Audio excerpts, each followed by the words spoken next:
आझादनगर परिसरातील मद्रासचाळ येथे राहत्या घराचा स्लॅब कोसळून 12 वर्षाच्या बालकाचा मृत्यू झाला होता. जयकुमार जयस्वाल या बालकाचा मृत्यू झाल्याने शिवसेनेचे मुख्य नेते उपमुख्यमंत्री ठाणे जिल्ह्याचे पालकमंत्री एकनाथ शिंदे यांच्या माध्यमातून कुटुंबियांना 10 लाख रुपयांचा निधी मदत म्हणून जाहीर करण्यात आलेला आहे. बीटेक करणाऱ्या अनुराधा उदमले या मुलीला बीटेकच्या शिक्षणासाठी 17 लाख रुपये शैक्षणिक खर्च होता. वडील नसल्यामुळे मुलीचे शैक्षणिक वर्ष वाया जाऊ नये यासाठी 10 लाख रुपयांची मदत उपमुख्यमंत्री एकनाथ शिंदे यांच्याकडून करण्यात आलेली आहे. उर्वरित 7 लाख रुपये हे एज्युकेशन लोनच्या माध्यमातून कुटुंब भरणार आहे. याविषयी आज माजी महापौर नगरसेविका ठाणे महानगरपालिकेच्या मीनाक्षी शिंदे यांनी पत्रकार परिषद घेऊन मदत सुपूर्द केली आहे. त्यानंतर त्यांनी प्रसारमाध्यमांशी बोलताना देखील या संदर्भातली अधिक माहिती दिली आहे. यावेळी शिवसेनेचे पदाधिकारी आणि अनेक नगरसेवक देखील येथे उपस्थित होते. तर या मदतीबाबतची विस्तृत माहिती या ठिकाणी माजी महापौर नगरसेविका मीनाक्षी शिंदे यांनी दिली आहे. खरं तर 2 आठवड्यापूर्वी माझ्या प्रभागात एक इन्सिडेंट घडला होता की घरावरचं स्लॅब पडून दुसऱ्या घरावरती तो पडलं आणि त्याच्यामध्ये 12 वर्षाचा जय जयस्वाल म्हणून एक मुलगा होता, त्याच्या जागीच निधन झालं. आणि ती जेव्हा गोष्ट साहेबांना कळली तर त्याच वेळी साहेबांनी आपण त्यांना मदत करायचं असं घोषित केलं होतं. आणि आज खऱ्या अर्थाने 10 लाखाची मदत त्यांना आपण केलेली आहे. साहेबांचं म्हणणं एवढंच होतं की त्या मुलाचा जीव आपण परत आणू शकत नाही, पण ते कुटुंब फार गरीब आहे. कारण त्यांचे मिस्टर जे बहादूर जयस्वाल आहेत ते टिपटॉपमध्ये मिठाईच्या शॉपमध्ये कामाला आहेत आणि घरची परिस्थिती खूप बेताची आहे. मला असं वाटतं आई आणि दुसरा मुलगा हे देखील त्या इन्सिडेंट्समध्ये इंजर्ड झाले होते. आणि खऱ्या अर्थाने महापालिकेचे आयुक्त सौरवराव यांनी मदत केली आणि त्यांचा हॉस्पिटलचा खर्च उचलला. तर खरं तर त्यांचं पण मी मनापासून आभार मानेल की त्यांनी पण संवेदनाशील म्हणून त्यांचं व्यक्तिमत्व आहे हे सिद्ध केलं. आणि खऱ्या अर्थाने या महाराष्ट्रात राज्यात काम करत असताना उपमुख्यमंत्री हे महाराष्ट्रभर फिरत असतात, पण ठाणे महापालिकेच्या हद्दीमध्ये त्यांचं पालकत्व त्यांनी पालकमंत्री म्हणून काम केलेलं आहे. आणि पालक कसा असावा याचं उत्तम उदाहरण आजच्या ह्या इन्सिडेंट्समध्ये आपल्याला बघायला मिळतंय की खरं जे सरळ हाताने मदत करायची. मला असं वाटतं की हे जे गृहस्थ आहेत ते आमचे वोटर्स देखील नाही आहेत, तरी पण त्यांना मदत पोचली पाहिजे या भावनेने मदत करणारा माणूस, जो जातीपातीचं राजकारण न करता खऱ्या अर्थाने लोकांपर्यंत कसं पोचायचं यासाठी कायम तत्पर असतात. आणि त्याचं उत्तम उदाहरण आज आपल्याला बघायला मिळालं.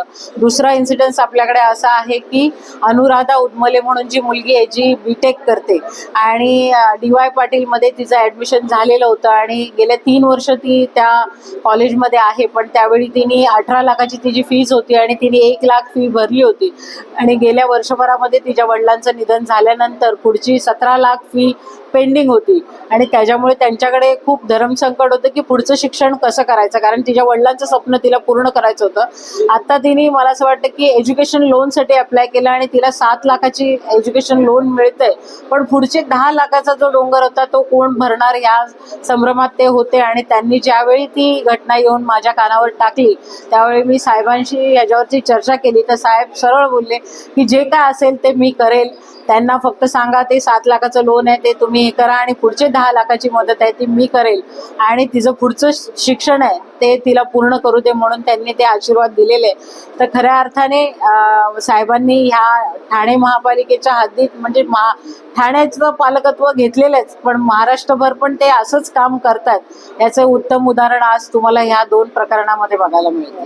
उदमले मी खूप गरीब कुटुंबातील आहे. माझी मुलगी अनुराधा बापू उदमले ही गरीब कुटुंबातील असून तिची शिक्षणाची इच्छा खूप आहे, परंतु एवढे गरीब असल्यामुळे एवढे पैसे मुलीवरती आम्ही खर्च करू शकत नाही. तरीसुद्धा आमच्या वार्डमधील ताई मीनाक्षी ताई आहे, विक्रांत वायचं हे नगरसेवक आहेत, त्यांच्याकडे मी गेली. कारण माझे मिस्टर 1 वर्ष झालं, आत्ता वर्ष झालं की ते ऑफ झाले. त्यांचं खूप मोठं स्वप्न होतं की माझ्या मुलीला गरीब असलो म्हणून काय झालं, माझी मुलगी खूप शिकली पाहिजे ही त्यांची खूप इच्छा होती. म्हणून त्यांनी तिची DY पाटील इथं तिची ॲडमिशन घेतलं. परिस्थिती नसतानाही त्यांनी 1 लाख रुपये भरले. ते बोलले जे काही होईल ते होईल, मी पैसे भरून तिला शिकवी. परंतु काळाच्या योगाने त्यांचं हार्ट अटॅकमुळे त्यांचं अचानक निधन झालं. निधन झाल्यामुळं एवढा मोठा परिवार सांभाळणं माझ्याच्यानं खूप अवघड झालं होतं. कारण परिस्थितीशी झुंज देताना आपले साहेब म्हणजेच माझे लाडके भाऊ एकनाथजी शिंदे हे बोलण्याप्रमाणेच ते खरंच प्रत्यक्षामध्ये तसेच करतात.